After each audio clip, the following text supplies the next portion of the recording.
ये सामने जो बेल्ट आप देख रहे हैं इसको थोड़ा ध्यान से देखना। ये पावर स्टीयरिंग की जो मोटर है उस पे जो बेल्ट चलती है वो वाली बेल्ट है।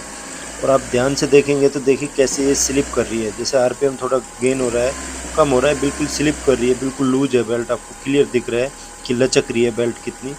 तो इसका दिक्कत क्या है? इसका दिक्कत है कि ये बहुत ज़्यादा लूज है, ये टाइट नहीं है सही जितनी होनी चाहिए।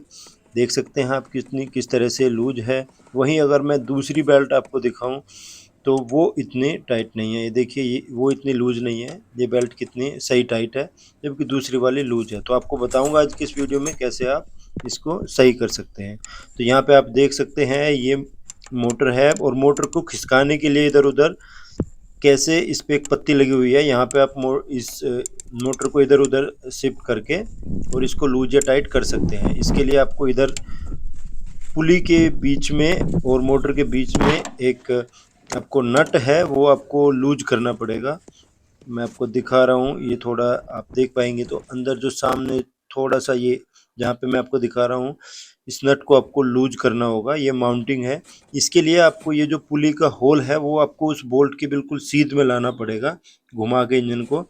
जब ये इसके बिल्कुल सीध में आ जाएगा तो इस होल से, पुली के होल से, छेद से आप यहाँ पे ये 12 नंबर का सॉकेट लगा के इस तरह से रेंच में डालेंगे तो वहाँ पे आसानी से फिर इसको आप ऐसे ढीला कर सकते हैं। ढीला करने के बाद आप इस मोटर को खिसका लेंगे थोड़ा सा आगे की साइड में। आगे की साइड में खिसकाएंगे तो लंबाई बढ़ जाएगी, तो बेल्ट टाइट हो जाएगी।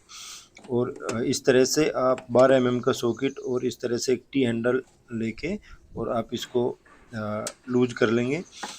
इसको खिसकाने से पहले दोनों बोल्ट आपको लूज करने पड़े होंगे। इसका दूसरा बोल्ट जो माउंटिंग वाला होता है दूसरी साइड है, वहाँ पे आप आराम आराम से लूज कर लीजिए। को कोई मोटी रोड लेके इसको थोड़ा आगे की तरफ धकेलना है और फिर इसको माउंटिंग वाले बोल्ट को टाइट कर लेना है आपको। जैसे मैंने अभी आपको बताया था कि पुली वाले होल से डाल के आप टाइट कर सकते हैं।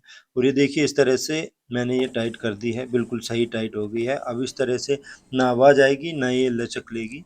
इस तरह से दिक्कत ये बिल्कुल ठीक हो गई है। अगर वीडियो अच्छी लगी है तो चैनल को सब्सक्राइब करना। कोई भी कमेंट है तो कमेंट में बता सकते हैं।